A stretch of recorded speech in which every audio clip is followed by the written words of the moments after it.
오늘 제목이 원복음의 계승자 아브라함. 오늘 본문을 잘 보면 이 두 개의 큰 족보가 나옵니다. 족보를 히브리 말로 톨레돗이라 그렇게 한다고 하지요. 톨레돗 이 말은 어떤 가문의 내력들, 어떤 일의 진행 상황, 그걸 내리기를 하잖아요. 또 어떤 가문의 계보 혹은 족보 이렇게 번역할 수가 있어요. 창세기를 자세히 살펴보면 10가지의 큰 문단으로 나누어져요. 문단으로. 그 문단을 첫 딱 시작하는 단어가 톨레돗이라는 단어예요. 10개의 큰 계보, 족보로 창세기는 구성되어 있다. 오늘 내용은 이 5번째 톨레돗, 6번째 톨레돗이 기록되어져 있습니다. 오늘 창세기 11장 10절로 26절에는 5번째 톨레돗, 셈의 줄기에서 아브라함까지 그 족보가 쭉 기록되어 있어요. 노아 이후에 노아의 아들 셈이 이 모든 언약을 전달하는 축복의 자리에 서임받잖아요. 셈의 후손은 이렇게 쭉 계통이 이어졌다. 이 메시아 족보예요. 아브라함의 족보가 기록되어 있고, 특이한 것은 창세기 11장 27절에 보니까 데라의 족보는 이러하니라. 아브라함의 아버지 이름이 데라예요. 데라의 족보는 이러하다. 라고 해서 6번째 족보가 시작돼요. 데라의 아들 아브라함을 부르시고 사역에 대한 쭉 내용이 나오는데 이 족보는 굉장히 길어요. 창세기 11장 7절부터 창세기 25장 11절까지 굉장히 긴 장을 데라의 아들 아브라함의 부르심, 그분의 사역에 대해서 쭉 기록하고 있어요. 아브라함을 어떻게 불러요? 믿음의 조상으로 부르잖아요. 그래서 창세기를 더 자세히 살펴보면 지금까지 공부했던 창세기 1장부터 11장까지는 전 인류를 대상으로 한 하나님의 역사를 기록하고 있어요. 그리고 창세기 11장 보니까 큰 사건이 나오죠. 바벨탑 사건이 나와요. 이제 바벨탑 사건이 분기점이 돼가지고 하나님의 구원 사역이 아주 한 가문으로 좁혀져요. 바벨탑 사건 이후에 이제 데라의 아들 아브라함을 부르십니다. 불러서 이제 아브라함을 통해서 본격적 하나님의 구원 계획을 이루어 가세요. 그래서 창세기 12장부터 50장까지는 이제 아브라함을 시작으로 해서 네 분의 믿음의 족장이 나와요. 아브라함, 그의 아들 이삭, 그의 아들 야곱, 그 다음에 야곱의 아들 가운데 11번째 아들 요셉의 사건. 그 네 분의 아주 믿음의 영웅들, 족장들의 이야기가 12장부터 50장까지 기록되어 있어요. 그 주된 키는 뭐예요? 요 족보를 통해서 여자의 후손이 계통이 이어졌다. 그걸 보여주는 거예요. 다시 한번 정리할까요? 창세기는 10개의 족보 이야기다. 여기까지 이해되죠? 창세기 1장부터 11장까지는 인류 전체를 위한 하나님의 구원 사역을 기록했다. 창세기 11장에 뭐가 나오나요? 바벨탑 사건이 나와요. 이 사건이 창세기 전체 큰 분기점이 돼요. 이 사건이 굉장히 분기점이 돼요. 그래서 이 사건 이후에 하나님께서는 셈의 후손 가운데 아브라함을 부르세요. 아브라함을 불러서 이 한 가문을 통해서 하나님의 구원 사역을 본격적으로 진행하세요. 하나님 관심이 확 좁아지죠? 한 가문으로 딱 축소가 돼요. 그래서 이제 창세기 12장부터 50장 마지막 장까지는 4명의 족장을 통해서 여자의 후손, 창세기 3장 15절의 계보가 어떻게 이어지는가를 보여주고 있습니다. 이게 창세기 전체 구조예요. 첫째, 셈의 줄기에서 아브라함까지. 오늘 창세기 11장 10절 한번 볼까요? 셈의 족보는 이러하니라. 이제 이 족보란 단어가 보이세요? 창세기가 눈에 이제 들어오기 시작하는 거예요. 저는 이게 안 보이잖아요. 이 족보 이야기구나. 왜 이 족보하기를 성경은 계속 강조할까요? 창세기 3장 15절에 주인공 그리스도가 어떤 족보로 오시는가를 계속 강조하기 위함이에요. 예. 다섯 번째 족보가 시작되죠. 요 셈은 누굽니까? 함의 아들이죠. 예. 언약의 바톤을 이어받은 분입니다. 요 계통을 통해서 창세기 11장 26절 보세요. 데라는 70세에 아브라함과 나홀과 하란을 낳았더라. 데라까지 이어져요. 예. 요 중요한 창세기 족보는 역대상하, 열왕기상하, 역대상하는 비슷한 이스라엘 역사를 쓰고 있어요. 좀 설명드리면 열왕기상하는 선지자의 관점에서 역사를 보는 거예요. 잘한 거, 잘못한 거 싹 다 기록을 다 해요. 그런데 역대상하는 제사장적인 관점에서 역사를 보는 거예요. 제사장이 하는 일이 뭐죠? 죄를 전 인간들을 에게 진짜 하나님의 제사장으로서 그들의 죄를 사하고 덮어주는 그 제사장 역할이죠. 제사장의 관점에서 역사를 본 것이 역대상하예요.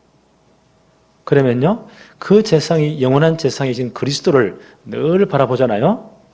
그럼 그 영원한 제사장 그리스도가 어떤 족보로 오시는가가 역대상 1장의 역사, 그 족보 이야기가 쭉 나와요. 그 족보와 창세기 나타난 족보가 똑같습니다. 요 계통으로, 요 족보로 영원한 왕 대신, 영원한 제사장 대신, 영원한 선지자 대신 그리스도가 오신다. 그 말이에요.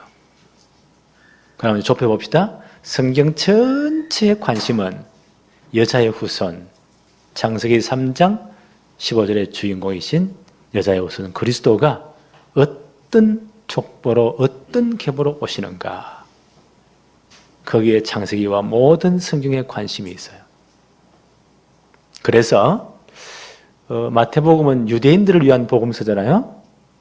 유대인들은 이미 구약 성경의 많은 내용들을 알고 있어요.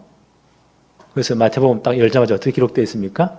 마태 1장 1절에 아브라함과 다윗의 자손 예수 그리스도의 족보가 이러하다 라는 족보기가 쫙 나와요.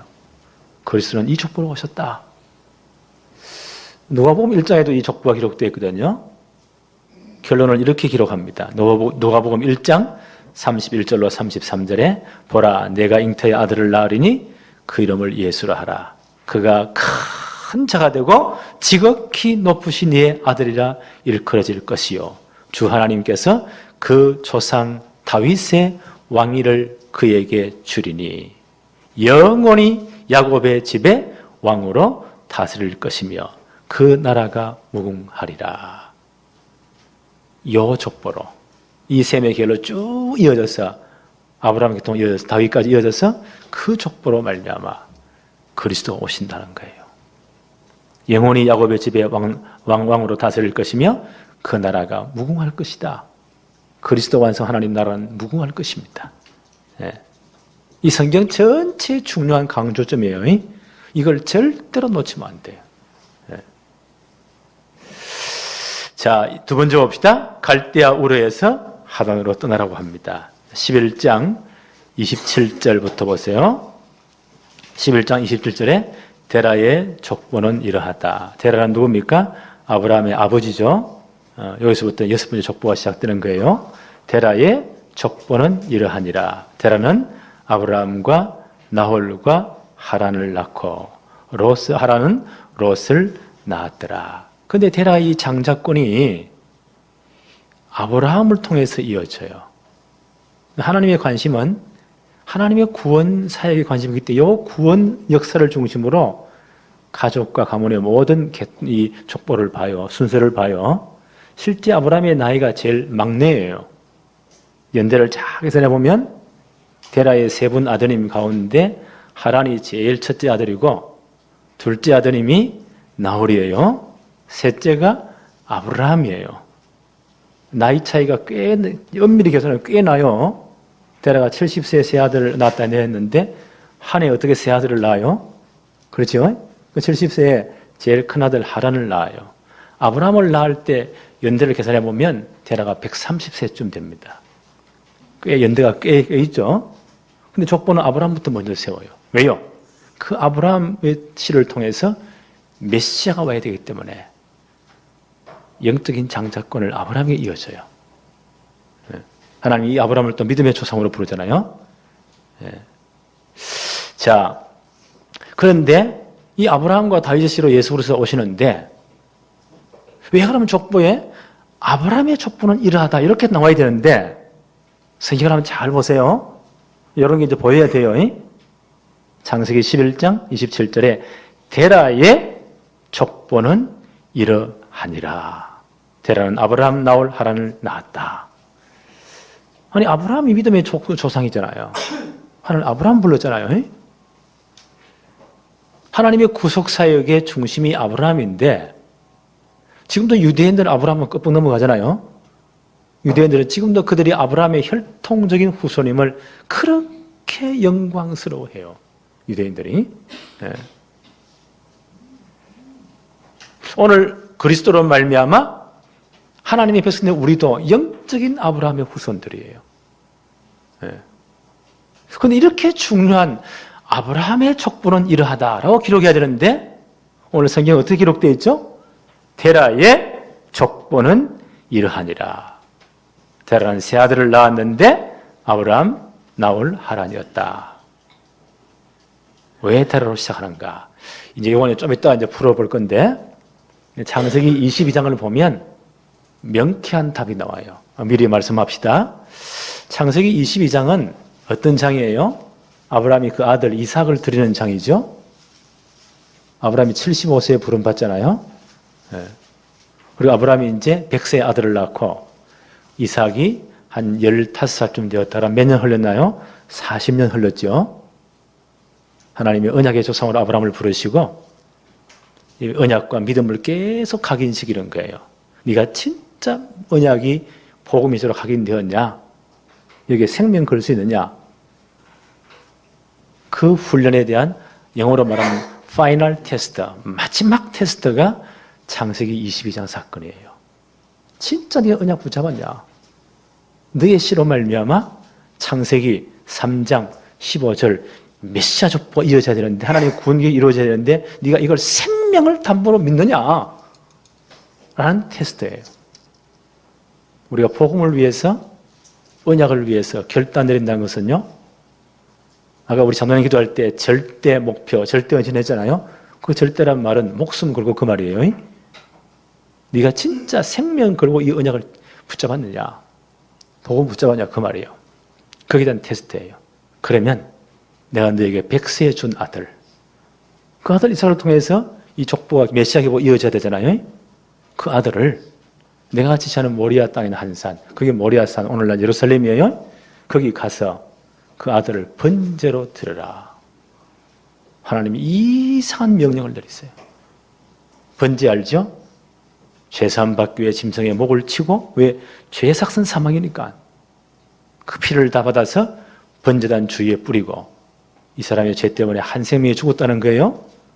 죄값을 지불했다는 거예요. 그리고 그 모든 고기를 각을 떠서 내장까지 다 물로 씻어서 번제단 나무 위에 벌려놓고 하나님께 전체를 불태워드리는 제사가 번제예요. 이렇게 들으라는 거예요. 말도 안 되는 소리잖아요. 하나님 갑자기 입맛이 변했습니까? 양을 안 받으시고 사람을 받으십니까? 좀 웃기는 이야기잖아요. 아브라함이 아마 이거 하나님의 테스트다. 이게 눈치가 굉장히 빠른 것 같아요. 진짜 믿음이 있으니까 순종을 합니다. 아들을 데리고 와서 15점 되니까 산에 올라갈 때 나무는 아들이 졌잖아요. 네. 아브라함은 번제 드리기 위해서 한 손에 칼을 들고 한 손에 횃불을 들고 올라갑니다. 아무리 철없는 아이지만 아이들은 딱 보는 대로 말하잖아요. 직관적으로. 이상하거든요. 아버지, 전에는 번제로 드리러 갈 때 양을 끌고 갔는데 이번에는 왜 양이 없습니까? 성경은 거짓말 하지 말라고 했잖아요. 아브라함이 뭐라고 말해야 돼요? 갈등 생기죠. 뭐라고 말해야 돼요? 솔직히 말해야 되잖아. 나도 잘 모르겠다. 하나님이 최근에 입맛이 변하셨는지 이 양을 잡아드리라 하지 않고 너를 잡아드리라고 한다. 나도 어쩔 수 없다는 명령이니까 요래 한마디만 하면 되는데 이 한마디 진짜 믿음이 있는 분이에요. 은격결에 나온 말이에요. 그 마음에 가득한 게 나오는 거예요. 하나님이 직접 준비하실 것이다. 하나님이 예배할 것이다. 아브라함 뭔가 눈치를 챈 것 같아요. 그리고 올라가잖아요. 번제자들 모든 준비를 다 해놓고 아들 도망가면 묶어놓고 칼로 내리칩니다. 목을 칩니다. 아마 제 생각인데요. 하나님이 천사를 보내가지고 손을 위에서 잡으면 찔리잖아요. 가속도에서. 밑에서 탁 잡은 것 같아요. 성경에는 그런 게 없어요. 내가 영혼을 만나면 그렇게 만들겠다는 거예요. 네, 얼마나 극적이에요. 아브라함아, 아브라함아. 네가 이제 나를 사랑하지 말았다. 내 말 진짜 지키지 말았다. 네 믿음 보았다. 네. 이 아이에게 아무 일도 하지 말아라. 그러면서 아브라함 부를 때 똑같은 언약을 한 번 더 약속하세요. 내 시로만 이 아들로 말미암아 천하 만민이 복을 받은 그리스도 족보 여직하겠다. 이게 40년 동안 하나님을 아브라함을 이 훈련시켰거든요. 마지막 파이널 졸업 시험이에요. 이때 아브라함 믿음을 히브리서 11장 17절로 19절에 이렇게 표현해요. 아브라함은 믿음으로 시험 받을 때에 믿음으로 이삭을 드렸다. 약속을 받은 외아들을 드렸다. 그 아들에게 이미 말씀하시기를 내 자손이라 할 자는 이삭으로 말미암으리라고 하셨다.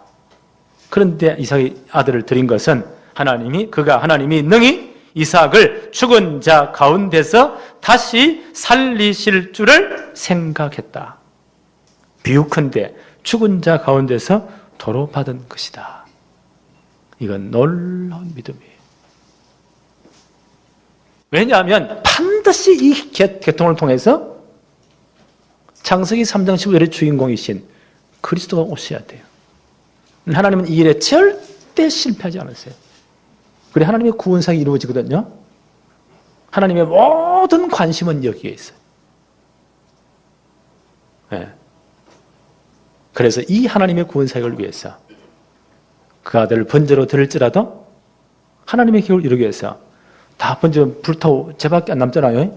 그 가운데서도 하나님의 능력으로 이 아들을 다시 살리실 줄로 생각했다는 거, 믿었다는 거예요. 이거는 보통 믿음이 아니에요. 하나님 이 믿음을 요구하세요.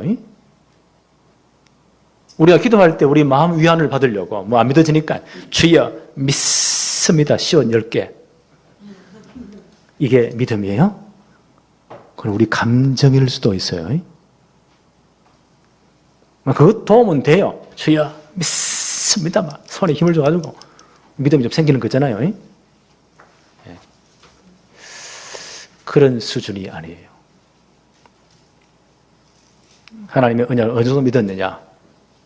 하나님 말씀대로 그 아들을 번제로 드릴지라도 하나님은 하나님의 약속을 하나님의 언약을 지키기 위해서 그 계보가 이어져야 돼요. 그래서 창세기는 족보 이야기가 그렇게 계속 나오는 거예요. 창세기를 이해하시겠어요? 창세기의 키는 이거예요. 계속 족보 이야기를 하는 거예요. 이 시로 말미암아 반드시 그리스도 오셔야 된다. 하나님이 하시겠다 이거는요. 이걸 아브라함이 진짜 믿은 거예요. 어느 정도냐? 그 아들을 번제로 드릴지라도 하나님은 이 언약 지키기 위해서 제 가운데 다시 살리실 줄로 믿었다. 이건 보통 믿음이 아닙니다. 하나님을 아브라함 보세요. 믿음의 성을 사용하기 위해서 여기까지 하나님을 끌고 가신 거예요. 하나님 이런 테스트를 할 수가 있습니다. 그러니까 아브라함 여기 테스트한 거예요. 그때 하나님이 처음 부를 때 약속을 그대로 하시잖아요. 반드시 내 자손으로 말미암아 창세기 3장 15절 그리스도 오게 하겠다. 내 시로 말미암아 천하 만민 복을 받겠다. 너는 이 복의 근원 될 것이다. 이 사건 딱 이후에 성경은 창세기 22장 20절 23절에 또 하나의 족보 이야기가 나와요.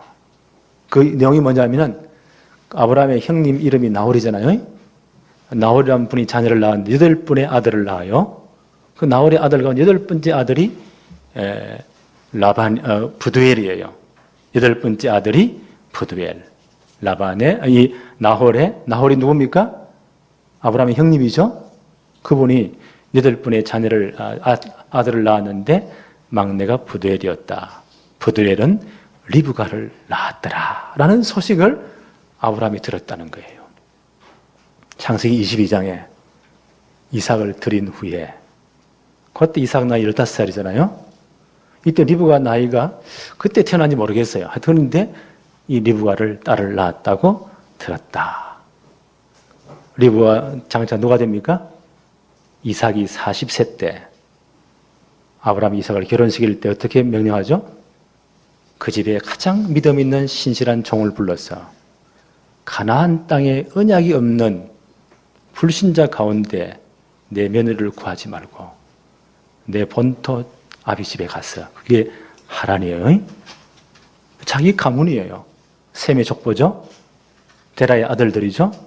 그 가문에 믿음의 딸 리브가를 이미 이삭이 15대 소식 들었잖아요. 그 사람을 내 차보로 데리고 와라. 언약 계보가 이어지는 거예요. 좀 더 깊이 좀 들어가 볼까요? 자, 오늘 굉장히 중요한 이야기예요.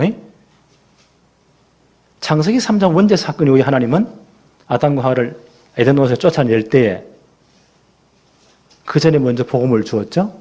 창세기 3장 15절. 복음을 받고 나서 아브라함이 아내를 보는 눈이 달라졌어요. 그 전에는 이 여자가 주어서 먹었습니다. 핑계를 대는데 복음을 받고 난 다음 창세기 3장 15절 깨달은 다음 하와에게 이름을 주어줘요.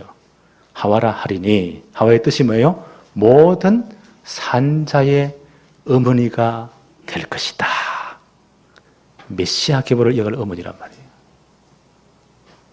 창세기 3장 15절 여자의 후손의 계보를 이을 어머니란 말이에요. 그 산자의 의미의 반절에 누가 들어가느냐? 리브가가 들어가요. 이건 놀라운 사건입니다. 그래서 이 족보를 잘 보니까요, 원론 족보 보면 남자 위주의 족보로 생각하잖아요. 성경은 그렇지 않아요. 그 메시아 반열의 귀한 족보에 아브라함의 아들 이삭도 나오고요, 그 부인들 리브가의 그 아버지 이름도 나오잖아요. 그들 그 가정이에요.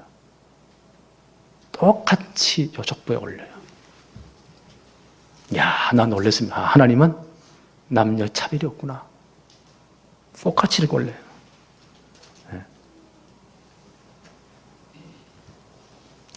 그 족보 어디서부터 시작된다고요? 데라부터. 그래서 이렇게 기록된 거예요. 창세기 11장 31절. 데라는 나이가 250세가 되어 하란에서 죽었더라. 그런데 이 사건을요, 스데반 지사는 이렇게 해석을 했어요. 사도행전 7장 2절로 4절에 보니까 우리 조상 아브라함이 하란에 있기 전에 메소포타미아에 있을 때에 영광의 하나님이 그에게 보여 이르시되 내 고향과 친척을 떠나 내가 네게 보일 땅으로 가라 하시니, 아브라함이 갈대아 사람의 땅을 떠나 하란에 거하다가 그의 아버지가 죽음에 하나님이 그를 거기서 지금 사는 이 땅으로 옮기셨느니라. 스데반 지사님은 이제 이 역사에 굉장히 능한 것 같아요. 우리 조상이 원래 바벨탑 사건 이후에 메소포타미아 지역 갈대우르라 하죠. 거기에 살았다. 그때 하나님 먼저 아브라함을 먼저 불렀다는 거예요. 예. 아브라함이 갈대아 사람의 땅을 떠나 하란으로 하란에서 거했다. 그의 아버지가 죽음에 하나님이 거기서 그를 다시 불러서 이 땅 가나안 땅으로 불렀다. 바벨탑 사건 이후에 갈대우르에 살고 있던 아브라함의 가문을 하나님이 부르세요. 그 아버지도 함께 와요. 하란에서 거기서 머물러요. 거기서 데라는 죽어요. 가나안까지 갔으면 참 좋겠는데 이분은 더 안 가요. 거기서 아브라함을 불렀다는 거예요. 여호수아 24장 2절로 3절에 여호수아는 이렇게 말을 합니다. 여호수아가 모든 백성에게 이르되 이스라엘 하나님 여호와께서 이같이 말씀하시기를 옛적에 너희 조상들 곧 아브라함의 아버지 나홀의 아버지 데라가. 자, 이도 잘 보세요. 아브라함의 아버지 그 데라 맞잖아요. 아브라함 형님 이름이 누구죠? 나홀의 아버지 데라가 강 저쪽에 거주하여 다른 신을 섬겨서나 갈대아 우르 지역에서 바벨탑사가 일어난 그 지역이죠. 거기서 다른 신을 우상 숭배했던가 봐요. 내가 너희 조상의 아브라함을 저 강 저쪽에서 이끌어내어 가나안 땅에 두루 행하게 하고 그 씨를 번성하게 하려고 그에게 이삭을 주셨다. 이삭이 어떻게 태어나죠? 아브라함의 아들 이삭을 하나님 주셨는데 이삭의 부인이 누구예요? 엄밀하면 조카뻘 되는 거예요. 그렇죠? 네. 이렇게 해서 그때는 하나님께서 혈통을 보존하기 위해서 언약 가문을 보존해서 건축간의 결혼을 하나님 일시로 허용을 했어요. 지금도 뭐 왕족이나 그런 데는 자기들끼리 결혼하잖아요. 그런 습관들이 있었어요. 그때는 이렇게 해서 언약 가문이 이어지는 거예요. 네. 그래서 데라부터 시작되는 거예요. 이 언약의 가문을 통해서 그리스도가 오셨다. 하나님 아브라함을 먼저 불렀는데 아버지는 따라 나오다가 하란에서 더 이상 안 가요. 그래서 돌아가십니다. 그리고 아브라함을 거기 다시 끄집어내십니다. 내가 네게 보여줄 땅으로 가라. 창세기 12장 1절 2절 한번 볼까요? 여호와께서 아브라함에게 이르시되 너는 너의 고향과 친척과 아버지 집을 떠나 내가 너에게 보여줄 땅으로 가라. 지금 갈대 우르에서 불렀잖아요. 하란에 와서 그 아버지가 더 이상 안 가시니까 아브라함이 체체로 있다가 죽고 난 다음에 하나님이 또다시 부르십니다. 네. 2절에 내가 너로 큰 민족을 이루고 내게 복을 주어 내 이름을 창대하게 하리니 너는 복 그 자체가 될 것이다. 복의 근원이 될 것이다. 요 창세기 12장은 잘 보면 창세기 11장까지는요 전 인류를 대상으로 하나님의 구원사를 펼쳤어요. 이제 관점이 확 달라져요. 바벨탑 사건 이후에 창세기에 큰 분기점이 생겨요. 1장부터 11장까지는 전 인류를 대상으로 했다면요 12장부터는 하나님의 구원사를 이루기 위해서 한 가문을 부르세요. 그것도 구체적으로 아브라함의 가문을 부르세요.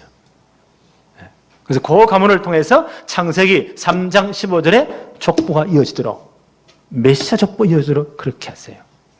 하나님의 구원사 이제는 한 가문으로 딱 좁혀지는 거예요. 그래서 아브라함 불렀습니다. 바로 이 창세기 3장 15절에 주인공 오실 가나안 땅으로 가라. 2절 다시 한번 더 볼까요? 내가 너로 왜 거기 가야 됩니까? 내가 너로 큰 민족을 이루고 내게 복을 주어 내 이름을 창대하게 하리니 너는 복 그 자체가 될 것이다. 오실 메시아 그리스도 때문에 그렇습니다. 창세기 12장 3절에는 너를 축복하는 자에게는 내가 복을 내리고 너를 저주하는 자에게는 내가 저주하리니 땅의 모든 족속이 너로 말미암아 복을 얻을 것이니라 하신지라. 이 언약 계보가 얼마나 중요한지, 지금 말하면 복음 전하기 얼마나 중요한지, 이걸 위해서 너를 돕는 자는 내가 복을 내리겠다고 하나님이. 만약 너를 저주한다, 그건 하나님의 언약을 저주하는 건요 막는 거거든요. 내가 저주해 버리겠다. 네. 땅의 모든 족속이 너로 말미암아 복을 받을 것이다. 네요. 아브라함이 혈통으로 오실 후손으로 오실 그리스도를 통해서 복음 받고 하나님의 자녀 하나님 백성 되는 거예요. 이걸 바울은 갈라디아서 3장 29절에 놀라운 말씀을 합니다. 이렇게 바울은 말씀을 해요.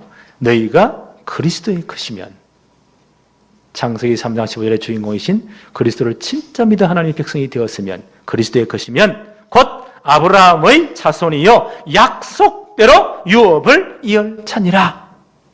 바울은 이렇게 해석했어요. 네가 정말 그리스도 하나님의 백성 되었냐?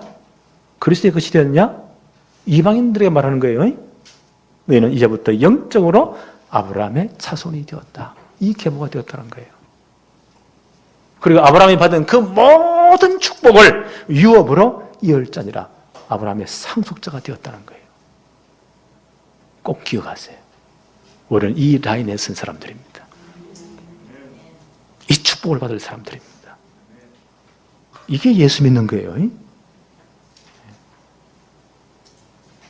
믿음의 조상 아브라함이 하나님 뭐라고 또 약속하십니까? 창세기 12장 4절 5절에 이에 아브라함이 여호와의 말씀을 따라갔다. 참 감사하죠. 환상을 본 거 무슨 허상을 보고 따라간 게 아니에요. 뭘 따라갔다고요? 이에 아브라함이 여호와의 말씀을 따라갔다. 롯도 그와 함께 갔다. 롯은 말씀을 따라간 게 아니에요. 삼촌 따라 인간 따라간 거예요. 그냥 뭐 아무 생각 없이 간 거예요. 아무 생각 없이 따라간 이게 좀 문제예요. 오늘 예배 어떻게 나왔죠? 아무 생각 없이 나왔어요? 사람 따라 억지로 가자니 억지로 나왔어요? 구경하러 나왔습니까? 큰일 나요. 아브라함은 말씀 따라갔다. 아브라함이 하란을 떠날 때 75세였더라. 5절에 아브라함이 그의 아내 사레와 조카 롯과 하란에서 모은 모든 소유와 얻은 사람들을 이끌고 가나안 땅으로 가려고 떠나서 마침내 가나안 땅에 들어갔더라. 하나님 말씀 따라 가나안 땅으로 갑니다. 거기 가서 아브라함이 가장 먼저 한 일이 있어요. 7절로 8절 한번 볼까요? 창세기 12장 7절 8절에 여호와께서 아브라함에게 나타나 이르시되 내가 이 땅을 내 자손에게 주리라. 여기서 창세기 3장 15절 그리스도 계보가 이어져야 되니까 그분이 오셔야 되니까요. 내 자손에게 줄 것이다. 그런데 아브라함이 어떻게 했습니까? 자기에게 나타나신 여호와께 그가 그곳에서 제단을 쌓았더라. 피제사를 드렸더라. 굉장히 중요하죠. 8절에도 거기서 베델 동쪽 산으로 옮겨 장막을 치니 서쪽은 베델이요 동쪽은 아이라. 그가 그곳에서 여호와께 뭘 쌓았다고요? 제단을 쌓고 여호와의 이름을 불렀다. 아브라함 가나안 땅에 제일 먼저 한 일이 있어요. 거기 뭘 쌓았다고요? 제단을 쌓았다. 피제사를 드렸다는 거예요. 이걸 누가 드렸죠? 창세기 4장 4절 가인의 아들 아벨이 드렸죠? 양의 첫 새끼와 기름으로 드렸더라. 피제사예요. 노아 홍수 후에 노아가 방주에서 나와 제일 먼저 한 일이 뭐죠? 창세기 8장 20절에 제물을 드렸더라. 피사를 드렸더라. 바로 누구를 예표해요? 창세기 3장 15절 그리스도를 예표합니다. 하나님이 원대 사건에 빠진 아담 찾아오셔가지고 제가 오늘 복음을 설명했잖아요. 에덴 동산 쫓아내기 전에 창세기 3장 21절에 보니까 짐승을 죽여 피 흘려 죽이시고 대속의 원리를 설명하는 거예요. 가죽옷을 지어서 뭐하고 입으로 하면 전부 계속 말라버려요. 인간의 행위로 절대 죄를 못 가려요. 구원받을 수 없어요. 하나님이 해주신 거예요. 의의 옷을 지어 입혀주신 거예요. 대속의 원리를 설명해 주신 거예요. 원복음을 설명해 주신 거예요. 그걸 제일 잘 듣는 아들이 아벨이에요. 그 복음 저렇게 낳고 그 엄청난 비밀을 제대로 증거하고 이분은 순교당했잖아요. 요 엄청난 메시아 족보가 이어져야 되는데 이걸 끊으려고요. 사단은 네피림 시대를 만들어서 전 세상을 타락시키잖아요.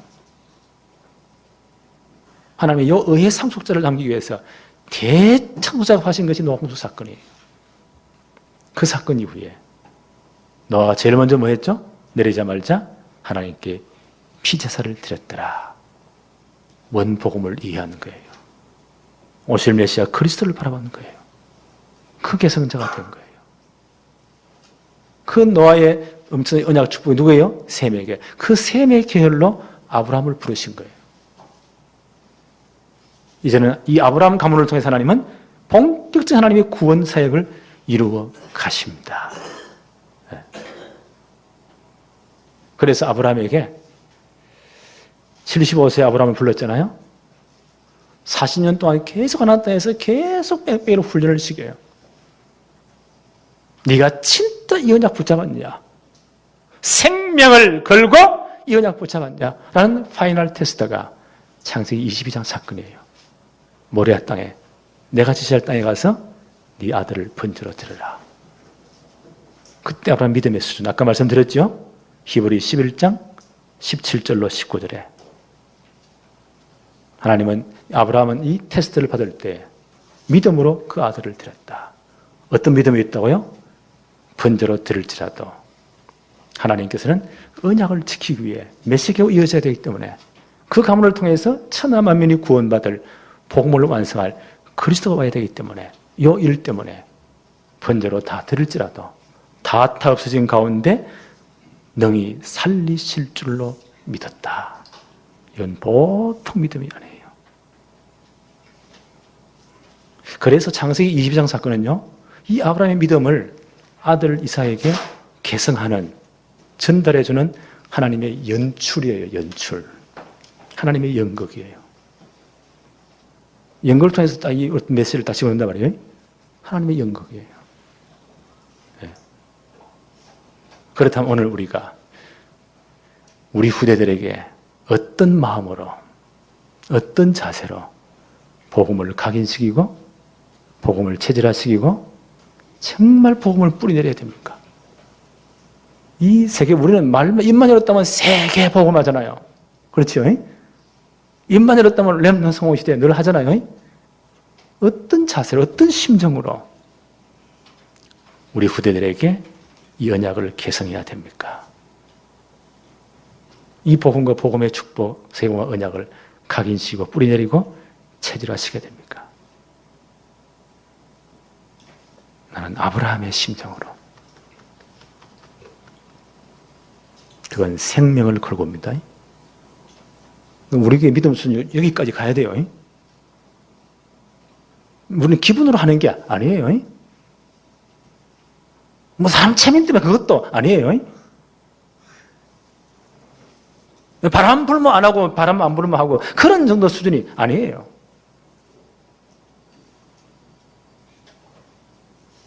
아브라함은 이 일에 생명을 걸고, 그렇지? 아들의 생명을 담보했다니까요. 백세난 그 아들, 눈에 넣어도 아프지 않겠죠. 그렇죠? 아들 대신에 자기가 죽는다면 몇 분이고 죽겠죠.